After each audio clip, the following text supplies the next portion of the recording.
Bien, bonjour à tous. Je m'appelle Éric Charqueluc, je suis directeur de recherche CNRS au laboratoire de mécanique des solides de l'École polytechnique et je vais vous parler dans ce cours des propriétés statiques des alliages obtenus par fabrication additive. Alors le plan de ce cours va être le suivant. Je vais d'abord commencer par une introduction pour rappeler quelles propriétés on parle et en rapport avec quels usages. Puis, je ferai quelques rappels sur les paramètres influents, sur, ces propriétés. En particulier, on parlera de rugosité, de porosité et des microstructures en général. On abordera ensuite la caractérisation des propriétés et avec la première étape qui est la fabrication des éprouvettes de caractérisation. On y parlera de direction de fabrication, d'orientation par rapport à cette direction, d'ébauche et de tête d'amarrage. Tous ces aspects étant essentiels pour, fabriquer des éprouvettes de caractérisation.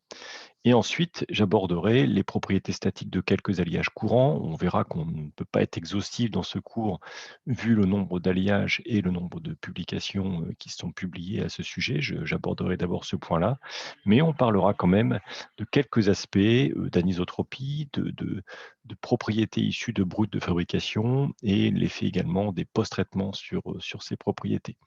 On terminera par une dernière partie qui est d'aller vers des propriétés locales à l'échelle de la microstructure pour essayer de mieux comprendre l'impact de cette microstructure sur les propriétés qu'on cherche à caractériser. Alors, parmi toutes les propriétés d'usage qui sont étudiées dans la littérature en fabrication additive, jusqu'à aujourd'hui, on a évidemment beaucoup de données sur les résistances statiques ou les propriétés statiques de ces alliages. Je dirais que ça correspond à un dimensionnement niveau zéro qui est de l'élasticité et éventuellement de la plasticité. Depuis maintenant quelques années, une littérature nombreuse sur la fatigue, c'est ce qu'abordera Étienne Pessard dans son cours. Un peu plus récemment sur le fluage, donc ça sera l'objet du cours de Dominique Poquillon et Bernard Viguier. Et puis également des thés en corrosion, en oxydation, qui seront abordés par Daniel Monceau et Michel Villazzi. On voit quelques, publications également en termes d'absorption d'énergie et plus particulièrement, au travers des structures lattices. Ça sera l'objet des milieux architecturés, le cours de Rémy Dandievel et puis également plus récemment, le phénomène d'usure qui commence à être également abordé, dans ce domaine. Alors, les propriétés, évidemment, peuvent être caractérisées à température ambiante ou à haute température. La littérature aujourd'hui est essentiellement concentrée sur la température ambiente. Et de la même manière, les propriétés sont caractérisées à l'échelle macroscopique. J'aborderai un peu plutôt l'échelle de la microstructure qui reste encore peu abordée actuellement. Alors, quelques illustrations des usages, en lien avec les propriétés. À gauche, vous avez un support, de pièces de satellites, et donc ça, ça va plutôt être caractérisé, en statique. C'est une pièce ici en alliage de titane. Sur la photo centrale, vous avez une moto assez célèbre maintenant en Scalmalloy, qui est un alliage d'aluminium spécialement, designé pour la fabrication additive. Et là, c'est plutôt des pièces qui vont fonctionner, dans le domaine de la fatigue. Et à droite, vous avez, le divergent du moteur Prometheus, qui est, conçu par, l'agence spatiale européenne. Et là, on aura plutôt des caractéristiques à haute température, en particulier, du fluage, ici pour un alliage d'Inconel. Dernières illustrations pour la corrosion, ici, une hélice, d'une frégate qui a été, fabriquée en alliage de cuivre par un procédé WAM, et qui a été mis en service, assez récemment et donc là, c'est plutôt pour une tenue, entre autres, à la corrosion. Et enfin, une illustration sur l'absorption d'énergie qui reste sur une structure lattice assez simple, sans doute parce que pour l'instant, il n'y a pas encore beaucoup d'expériences de pièces complexes, fabriquées en fabrication additive dans ce but, d'absorption, d'énergie. Mais c'est un domaine, en tout cas, qui est étudié, particulièrement pour les structures lattices. Alors, D'une manière générale, qu'est-ce que les auteurs des papiers qu'on trouve dans la littérature ont cherché à caractériser? C'est déjà de positionner les propriétés des matériaux issus de fabrication additive par rapport à des procédés traditionnels. Et donc souvent la première question qui est abordée, c'est est-ce qu'on retrouve des propriétés équivalentes aux procédés traditionnels, forge ou fonderie? Et donc on a beaucoup de comparaisons qui sont faites dans la littérature sur, cette question-là. Alors les résultats qu'on obtient montrent que c'est souvent, difficile, que d'obtenir des propriétés équivalentes directement à l'issue du procédé, ce qu'on appellera le as-built, donc le brut de fabrication, et on verra que ça c'est beaucoup lié aux microstructures qui sont obtenues, mais également à des défauts ou plus généralement des défauts, mais rugosité, porosité et cetera. Et donc il y a une grande importance des post-traitements pour retrouver avec ces post-traitements des propriétés au moins équivalentes à celles de ces procédés traditionnels. Ceci étant, l'enjeu de la fabrication additive n'est pas de recréer et de retrouver les propriétés équivalentes aux procédés traditionnels, c'est plutôt d'aller à terme vers un contrôle et l'optimisation en temps réel des microstructures en vue de pouvoir piloter, maîtriser les propriétés locales des matériaux fabriqués. Alors, je vais commencer, maintenant par quelques rappels sur les paramètres qui influencent, ces propriétés, ici en particulier les propriétés statiques de ces matériaux issus de fabrication additive. Alors, bien entendu, vous avez vu dans les cours précédents que, la fabrication additive va faire intervenir beaucoup de paramètres. Les matériaux, d'apport, évidemment, qui peuvent être des poudres ou, des fils, le type de source utilisée, laser, faisceau d'électrons, le type de procédé, est-ce que c'est un procédé, par projection, un procédé lit de poudre et le type de machine associée à ce procédé et les paramètres de fabrication, puissance, vitesse, débit de poudre dans le cas de la projection ou encore les post-traitements. Donc tous ces paramètres vont jouer au premier ordre sur les propriétés via un certain nombre d'aspects. Le premier aspect, c'est ce qu'on va appeler l'aspect structure. Ici, ça va être l'éprouvette de caractérisation peut avoir différentes tailles, qui peut avoir différentes géométries, qui peut avoir différents états de surface. En plus de cet effet structure, on aura un effet matériau. L'effet matériau, c'est la microstructure. Quelles sont les phases en présence? Quelles sont les tailles et les formes des grains, qui sont obtenus? Les précipités qui peuvent apparaître? La cristallographie, en particulier au sens de l'orientation cristallographique et c'est typiquement ce qui est illustré sur la figure en bas de cette diapositive qui est un alliage de titane Ta6V obtenu par, un procédé, de fusion laser sur lit de poudre et où on voit ici apparaître une structure martensitique liée aux grandes vitesses de refroidissement, qu'on obtient, dans ce procédé et sur l'image de droite, l'image C que vous avez ici, vous avez un champ de déformation mesuré sur à l'échelle de cette microstructure lors d'un essai de traction, où on voit un phénomène de forte localisation, dans certaines aiguilles, de phase alpha prime et qui vont forcément impacter, à une échelle plus macroscopique, les propriétés qu'on va obtenir. Avec cette microstructure, on va y associer également des défauts, porosité, manque de fusion, comme on peut le voir ici sur l'image de droite pour un alliage d'aluminium AS10 obtenu également par un procédé laser de fusion laser sur lit de poudre. Donc on voit ces porosités associées à un autre aspect lié au procédé que sont ici les traces des bains de fusion, donc ce qu'on appelle les melt pools, également les traces des couches successives qui sont déposées et donc l'apparition d'interfaces ou d'intercouches issues au procédé. Donc tous ces effets, structure, matériaux et ensuite défauts et les aspects liés vraiment au procédé de fabrication couche par couche vont avoir un impact sur, les propriétés statiques qui sont caractérisées. Une dernière comparaison pour illustrer, ce que je viens de dire. Ici, pour un Inconel 718, des microstructures, colonaire obtenue dans le cas d'une fusion laser sur lit de poudre, avec une orientation cristallographique principale liée au gradient thermique de ce procédé.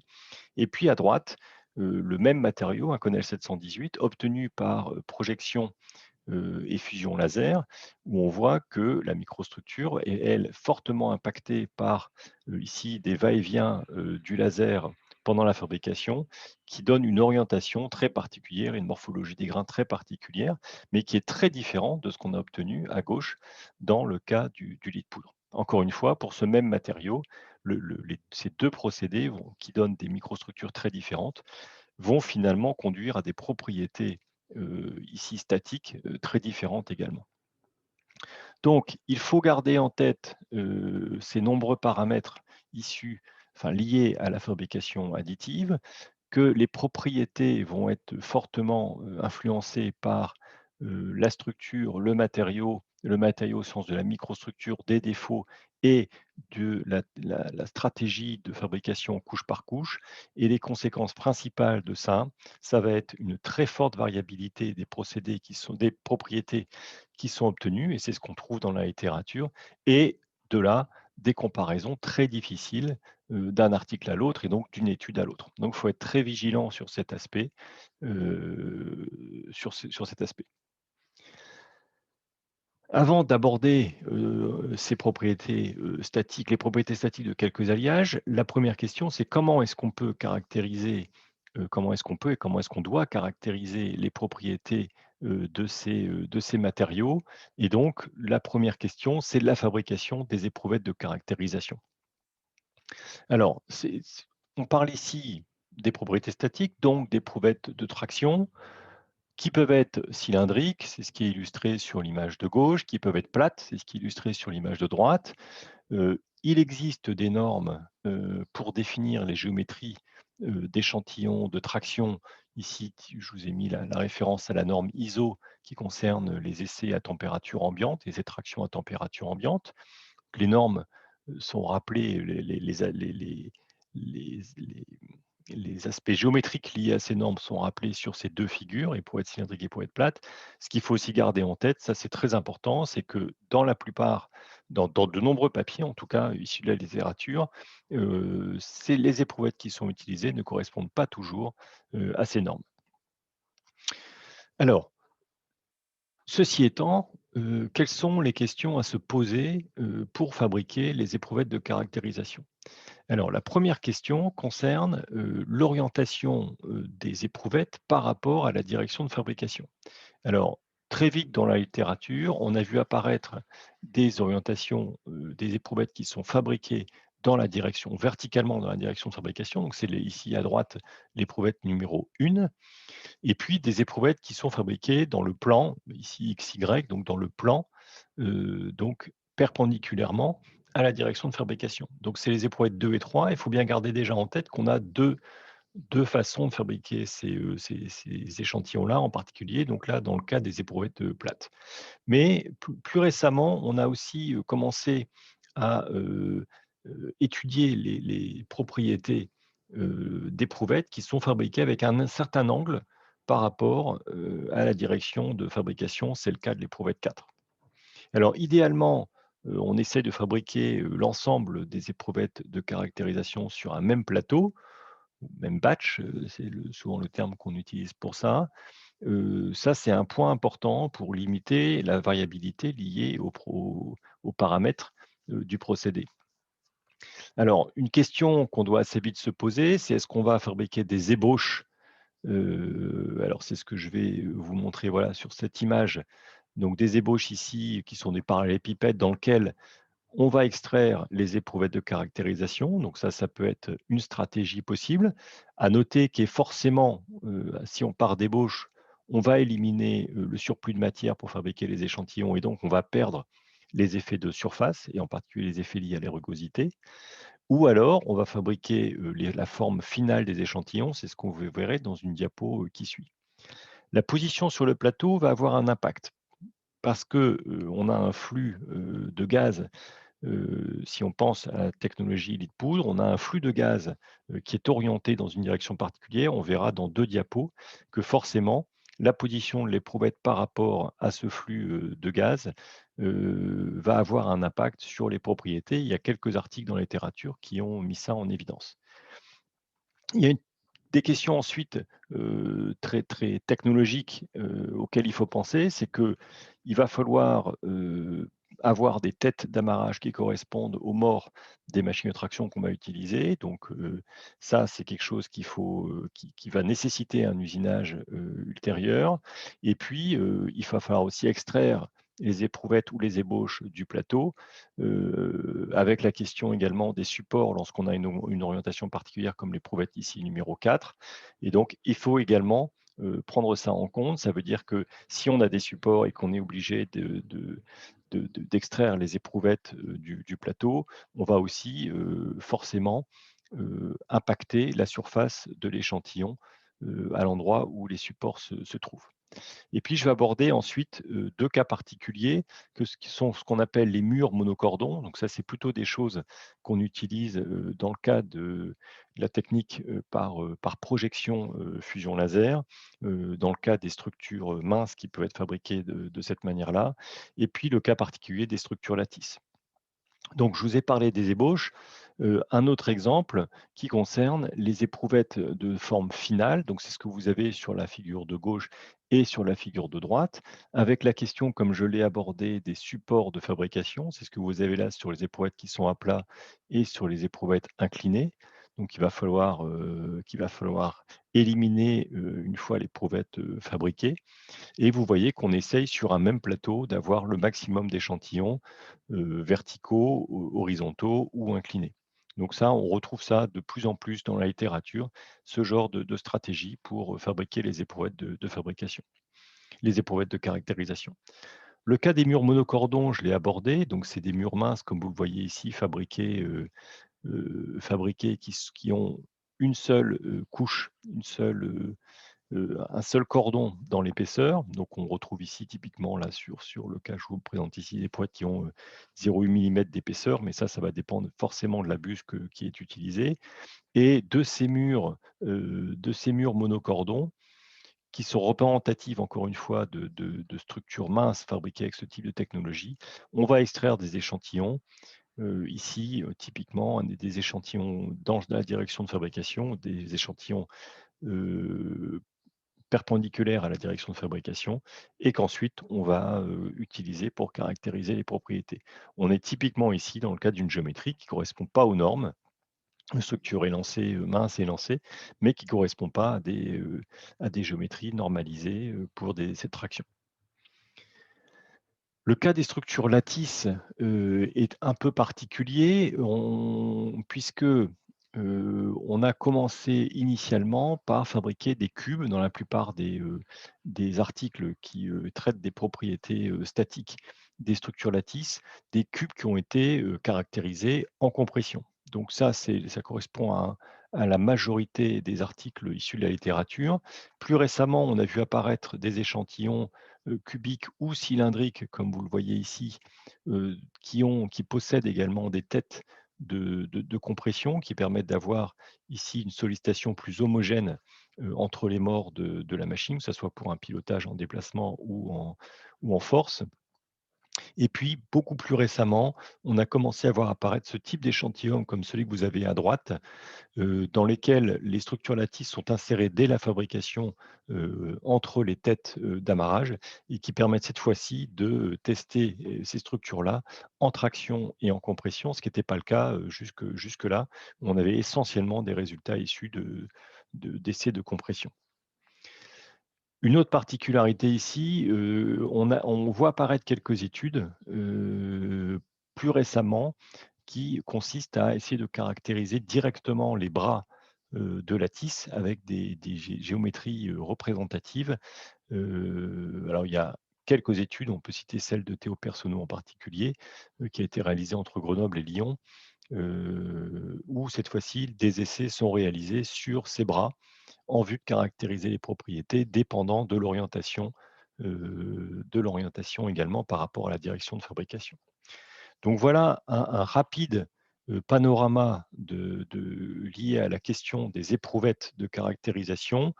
Un certain nombre d'études portent sur des éprouvettes brutes de fabrication, mais on a également beaucoup d'études qui se sont portées sur l'effet des post-traitements, qui peuvent être déjà de l'usinage pour éliminer la surface initiale. On a également des études qui ont utilisé des procédés de tribofinition ou de polissage, et puis l'impact des traitements thermiques ou thermomécaniques. Donc, on peut retenir que dans la littérature, on a de nombreux types d'éprouvettes qui ont été utilisées, de géométries différentes, de tailles différentes, correspondant ou non aux normes établies pour les essais de traction, et qui vont introduire, je l'ai déjà dit, une grande variabilité des résultats obtenus. Alors, quelques illustrations de propriétés statiques de quelques alliages courants. Donc, propriété statique, on entend par propriété statique le module Young, la limite d'élasticité, la résistance maximale et l'allongement à rupture. Alors, ces données qui sont assez classiques, que vous avez sans doute tous déjà utilisées, dépendent de la vitesse de sollicitation, de la température ou encore de l'environnement dans lequel l'essai est mené. Encore une fois, je rappelle ici la norme ici des méthodes d'essai à température ambiante, dans lequel on retrouve la manière de caractériser ces paramètres. Donc ça correspond à la partie norme. Alors, la démarche qui est mise en œuvre la plupart du temps dans la littérature, je l'ai déjà un peu abordée, c'est: les propriétés obtenues sont-elles comparables à celles obtenues avec les autres procédés plus traditionnels, en particulier forge et fonderie? Est-ce qu'on observe une anisotropie prononcée qui dépend des orientations de sollicitation par rapport aux directions de fabrication? Et quelle peut être l'influence des post-traitements sur les propriétés par rapport à celle du brut de fabrication? Alors, il y a un article qu'on a déjà cité dans les autres cours, qui est une large synthèse qui a été réalisée en 2018 par Desbreuil et un certain nombre de collègues. C'est un article de synthèse qui est très très complet, même si de nombreux travaux ont été réalisés depuis, mais qui couvre déjà énormément de matériaux et énormément de propriétés. Vous allez justement voir à travers quelques résultats issus de cet article la question de la variabilité. Alors avant ça, quels sont les matériaux qui ont été les plus étudiés, pour les propriétés statiques? On retrouve des aciers inoxydables, austénitiques, 304, 316, 316L, d'autres aciers, des aciers à durcissement par précipitation, des aciers martensitiques, des aciers maraging qui ont été aussi utilisés pour, par exemple, pour des moules. On a évidemment les supériages à base nickel, en particulier l'Inconel 625 et l'Inconel 718. L'un des premiers à avoir été caractérisé, c'est l'alliage de titane Ta6V. Et puis, on a également quelques alliages d'aluminium, principalement des alliages d'aluminium silicium du type AS7 et AS10. Alors, on retrouve la grande majorité des papiers apportés initialement sur un procédé de lit de poudre fusion laser. Puis on a vu apparaître, un certain nombre de papiers d'articles portant sur, des technologies de type projection, fusion laser. Un peu moins d'articles parce que les technologies étant moins répandues, portant sur des technologies lit de poudre, fusion par faisceau d'électrons, et puis également plus récemment, un certain nombre d'études avec le procédé WAM. À chaque fois, on retrouve des résultats issus d'éprouvettes brutes de fabrication, et puis assez souvent, dans les mêmes papiers ou dans d'autres articles, l'effet des traitements thermiques sur les propriétés obtenues. Alors, j'ai parlé plusieurs fois de variabilité. Le tableau ici, sans rentrer évidemment dans les détails des valeurs qui sont sur ce tableau. Ce tableau concerne les aciers austénitiques issus de la synthèse réalisée par Desbreuil. Alors, ce que j'ai encadré ici en rouge, ce sont les puissances et les vitesses pour différents procédés, mais vous avez ici des aciers inoxydables avec une technologie du type projection, Des aciers inoxydables, toujours les mêmes, avec des technologies du type lit de poudre, et puis quelques résultats pour les comparer avec d'autres procédés traditionnels. Mais vous pouvez déjà voir ici les puissances qui sont en jeu, qui sont déjà très différentes entre une technologie de projection, une technologie lit de poudre, et puis les vitesses également qui sont très variables. Donc quand vous regardez ensuite les paramètres, et je vous laisserai les regarder a posteriori dans le document, vous verrez une des propriétés de ces alliages qui sont extrêmement variables et dépendant forcément au premier ordre de ces paramètres, du type ici typiquement puissance, vitesse.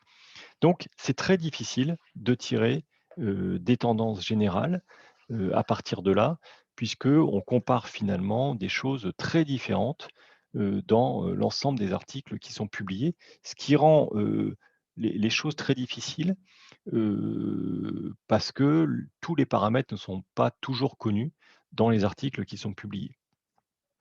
Ceci étant, j'ai essayé à partir de là de faire une petite synthèse, mais qu'il faut prendre avec beaucoup de prudence, en particulier sur les éprouvettes brutes de fabrication. On a des tendances, mais qui sont pas nettes. Alors en particulier pour les résistances mécaniques et les limites d'élasticité, souvent, et ça c'est pour les bases nickel, les titanes, les aluminiums, on a peu d'anisotropie.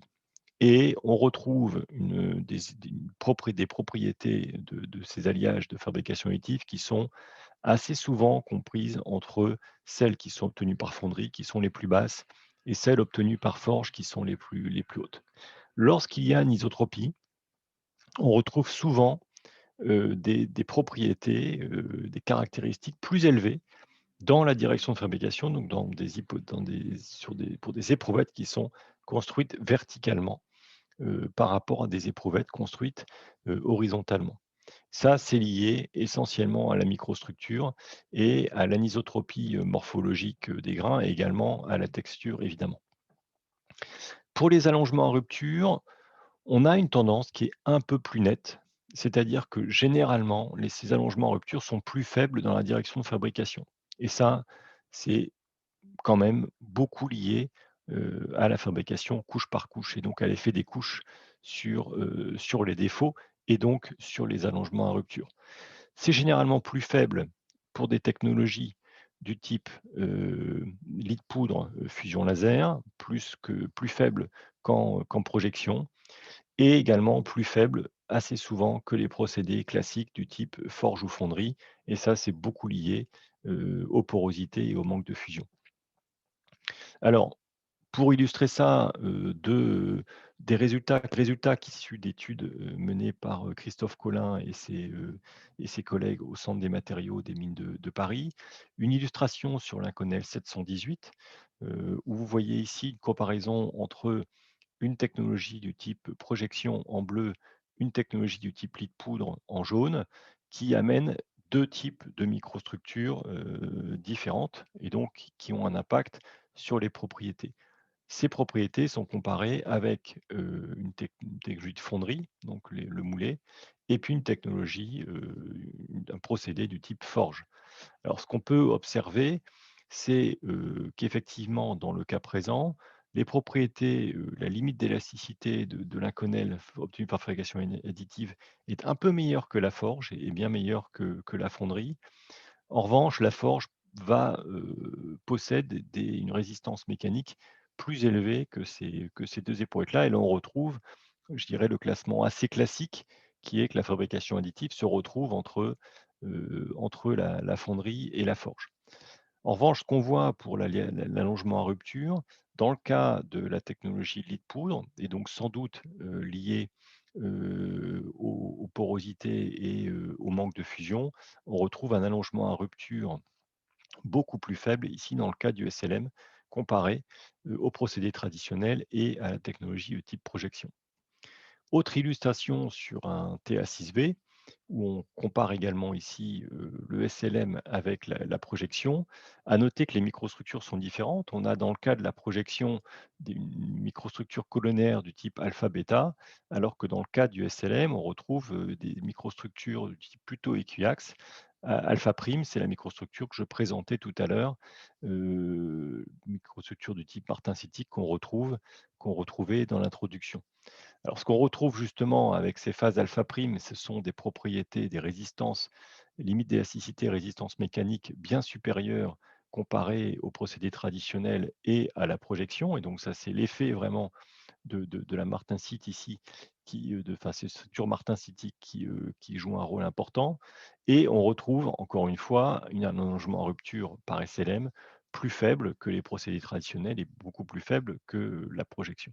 Donc voilà, typiquement avec ces deux diapositives, les résultats, les résultats et les comparaisons qui sont assez souvent réalisés dans la littérature, encore une fois, pour des procédés particuliers et associés à leurs paramètres.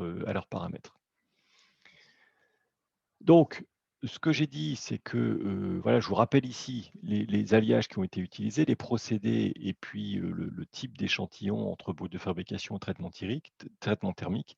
Je vais ici simplement donner quelques illustrations et remarques sur quelques points particuliers. Encore une fois, vous comprendrez qu'on ne peut pas balayer, l'ensemble des résultats de la littérature, encore une fois, pour la simple raison des variabilités qui sont obtenues, liées à la à la diversité des procédés et des paramètres de procédés qui sont utilisés. Première remarque, c'est le passage des forces aux contraintes, heu, puisqu'on va devoir calculer à partir des forces mesurées, un module Young, une limite d'élasticité ou encore une résistance maximale. Donc, se pose ici pour les bouts de fabrication la question de la section, puisqu'on va devoir calculer ces contraintes. Est-ce qu'on utilise la section nominale, celle on souhaite obtenir par le procédé de fabrication additive, ou est-ce qu'on prend en compte la rugosité dans l'estimation de la section de l'éprouvette? Alors ça, c'est un exercice qui avait été fait dans le cadre de la thèse de Victor Chastan sur un alliage de titane obtenu par un procédé lit de poudre où en fait, ce qui a été fait, c'est de regarder, à partir de l'estimation de la rugosité par le paramètre RT, donc qui est la distance, entre la distance maximale entre pic et creux, en tenant compte de ce RT, sur les éprouvettes fabriquées ici, en titane, ce qui est comparé, c'est, quelque part une section, verte ici qui est plutôt une section intérieure, une section noire qui est plutôt la section extérieure et à partir de là, le calcul des modules Young et de la résistance maximale. Et on voit que rien qu'en prenant en compte cette rugosité d'une manière plutôt minimale ou maximale, on a un impact très grand sur les propriétés qui sont calculées. À comparer avec ici les mêmes éprouvettes, mais qui sont usinées, pour lequel on a calculé ensuite la section après usinage, où on se retrouve plutôt avec un RT de quelques microns. Et à partir de là, on voit que les propriétés, effectivement, de l'éprouvette usinée se retrouvent entre ces deux extrêmes, section verte ou section noire. Donc, sur les bouts de fabrication, la rugosité, va jouer un rôle important, on va le voir juste après et il faut se poser la question de sa prise en compte dans, l'estimation des propriétés qu'on va estimer simplement par le passage des forces mesurées lors de l'essai aux contraintes, calculées. La même question se pose dans le cas des milieux architecturés, pour lesquels je dois calculer également, enfin en tout cas dans la littérature, on trouve régulièrement des courbes qui sont, contraintes fonction des déformations. Et donc les contraintes généralement, ce qu'il faut avoir en tête, c'est qu'elles sont calculées simplement par l'aire de la section, ici le cube qui est sollicité, donc simplement la section de ce cube et c'est ça qui est utilisé, donc une sorte de section nominale, c'est ça qui est utilisé pour calculer les contraintes et c'est ce qu'on retrouve principalement dans toute la littérature, qui traite des propriétés statiques des milieux. Deuxième illustration, concernant l'anisotropie qu'on peut obtenir, par moment. Heu, lié à la direction de l'éprouvette par rapport à la direction de fabrication.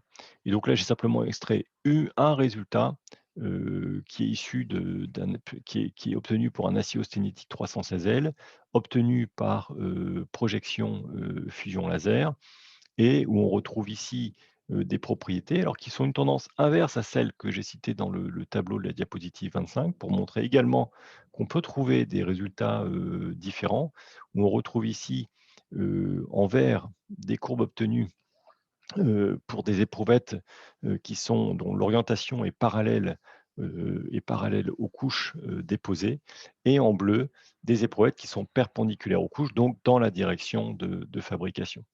Donc voilà typiquement ce qu'on peut obtenir en termes d'anisotropie sur les échantillons obtenus par fabrication additive. C'est plus vrai, comme je l'ai dit, pour des aciers inoxydables. C'est quelque chose qu'on retrouve beaucoup moins pour les alus, les titanes ou les bases nickel. Autre illustration, autre remarque, ici pour un acier Maraging obtenu par projection fusion laser. Dans l'étude de Yao ici, on fait varier les puissances du laser, on fait varier la vitesse de la buse, et on fait varier le débit de la poudre. Ce qui nous donne ici, sur l'ensemble des essais effectués, des variations de densité d'énergie surfacique, typiquement variant de 60 joules par millimètre cube jusqu'à plus de 200 joules par millimètre cube. Et ce qu'on voit dans cet article qui est intéressant, c'est qu'on voit l'effet au premier ordre de ces paramètres de fabrication avec ces différents tests classés de 1 à 9 qui vous donnent ces courbes sigma epsilon très différentes avec des allongements à rupture en particulier très, très, très différents entre ces différents essais et donc ces différents jeux de paramètres de fabrication. Donc là, on voit typiquement l'effet de ces paramètres sur les propriétés statiques, et donc on mesure bien la variabilité qui va être associée à ça.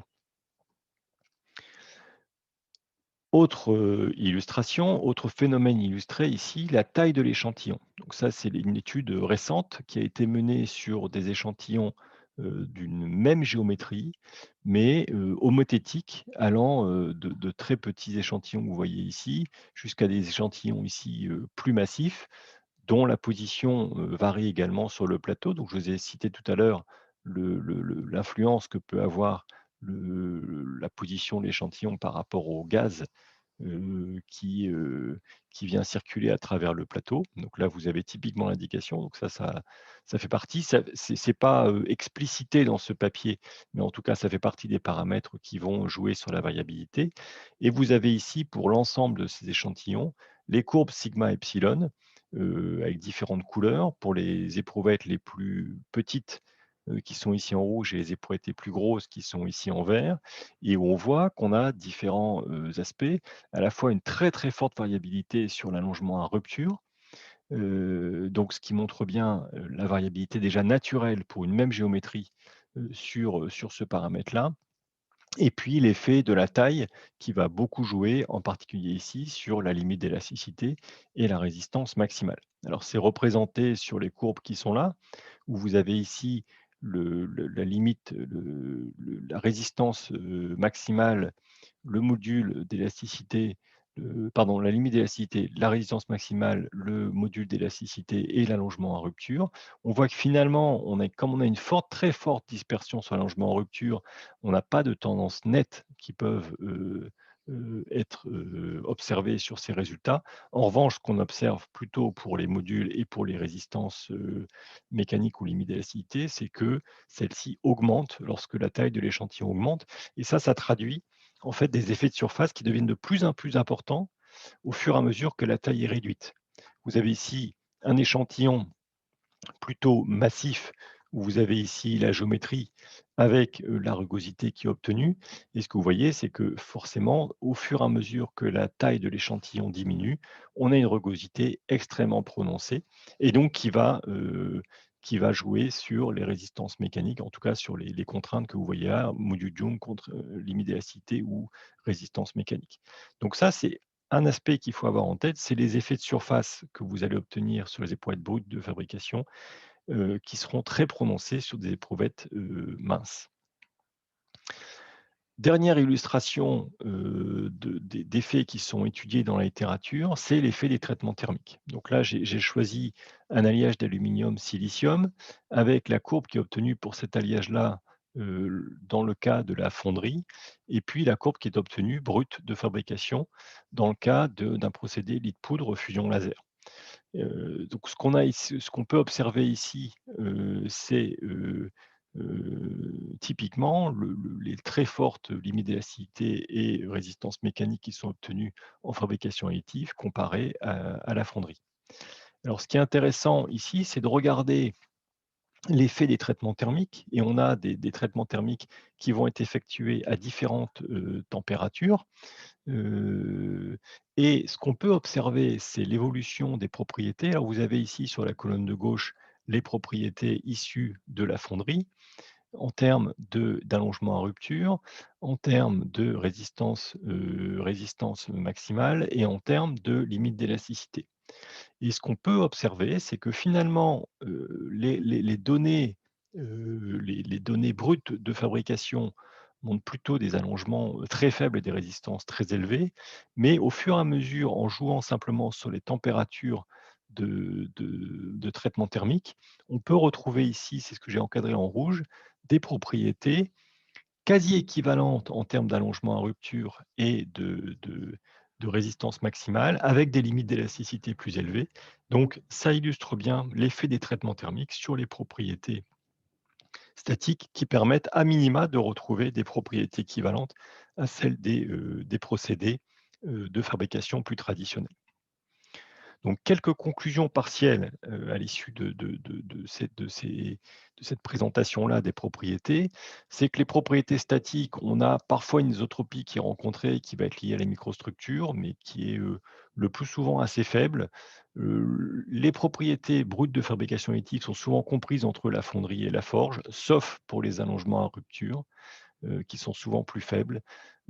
Et quelques points d'attention, c'est la forte influence des paramètres de fabrication, l'influence de la taille des éprouvettes, qui mettent, pour des éprouvettes plus petites, des effets de surface importants liés à la rugosité et l'importance des traitements thermiques qui peuvent permettre de retrouver, voire dépasser les propriétés issues des autres procédés. Donc, si on veut aller plus loin dans dans ce dernier point, c'est-à-dire l'optimisation des propriétés, de ces matériaux-là, ça nécessite de comprendre le lien entre microstructure et propriétés et c'est l'objet, de la dernière partie qui, va montrer quelques résultats issus, d'études à l'échelle de la microstructure.